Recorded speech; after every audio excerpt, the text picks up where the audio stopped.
Kalau kolesterolnya tinggi, biasanya asam uratnya ngikut tinggi. Kalau sudah asam urat dan kolesterol tinggi, maka tensinya ikut tinggi.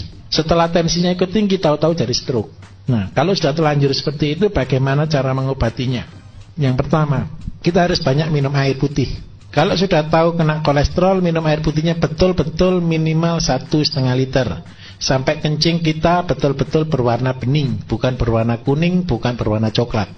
Kalau jenengan waktu pipis itu sudah warnanya kayak teh, itu betul-betul kondisi parah. Itu pasti kalau pipis sudah panas. Kalau sudah pipis sudah panas, itu sudah tanda kutip besok kalau kerja bawa air, kemana-mana sangu air, tidak apa-apa. Kayak anak TK lagi tidak apa-apa, sangu air. Kadang-kadang kenapa? Bukan karena mahalnya air, malesnya beli air. Iya toh, kadang-kadang kan seperti itu kan.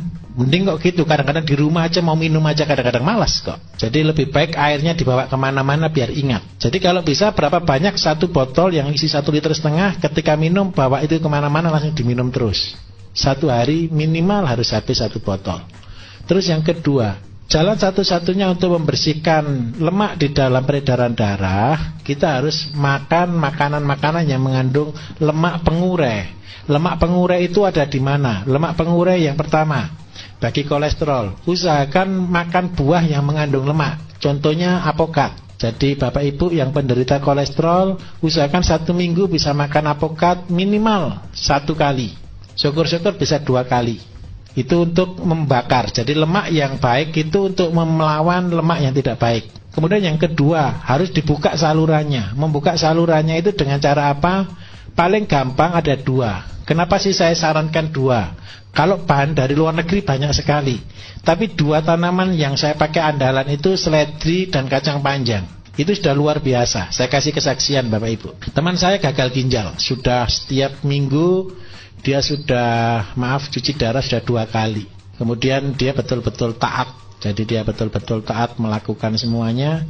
Terus saya resume, saya kasih petunjuk untuk dia pakai 1 hari 1 ikat seledri diminum 1 hari. 1 hari. Jadi dalam waktu 6 bulan dia sudah lepas dari cuci darah. Sama makan sukun.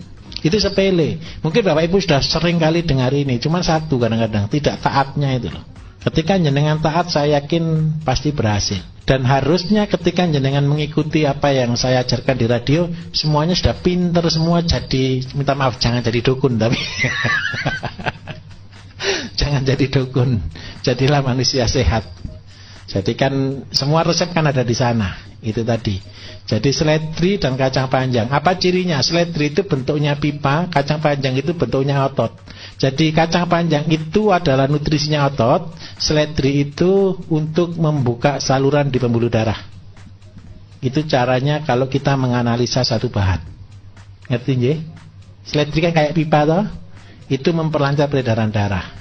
Jadi jenengan kalau punya bahan macam-macam silakan berkreasi, tidak apa-apa. Oh ini bentuknya kayak otak, oh ini bentuknya kayak hati, oh ini bentuknya kayak pankreas atau kayak empedu, kayak lambung. Silakan boleh berkreasi.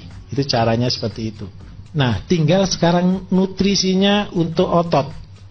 Otot itu neuro, saraf itu otot itu digerakkan oleh saraf. Saraf itu neuro ya, neuro ada makanannya sendiri. Apakah makanan saraf? Makanan saraf itu adalah vitamin B1, B6, dan B12. Itu adalah makanan saraf. Makanan saraf yang paling bagus ada di mana? Makanan saraf itu kalau kita beli vitamin B1, B6, B12 itu mahal. Tetapi kalau kita mau murah itu ada di dalam bekatul. Kenapa saya sarankan mesti pakai bekatul, mesti pakai tajin? Karena apa? Disitulah makanan saraf kita. Jadi kalau saraf kita digelontor, dibersihkan, tapi dia tidak ada makanannya, lama untuk koneknya, lama untuk pemulihannya. Nah itu caranya. Jadi sudah jelas kira-kira?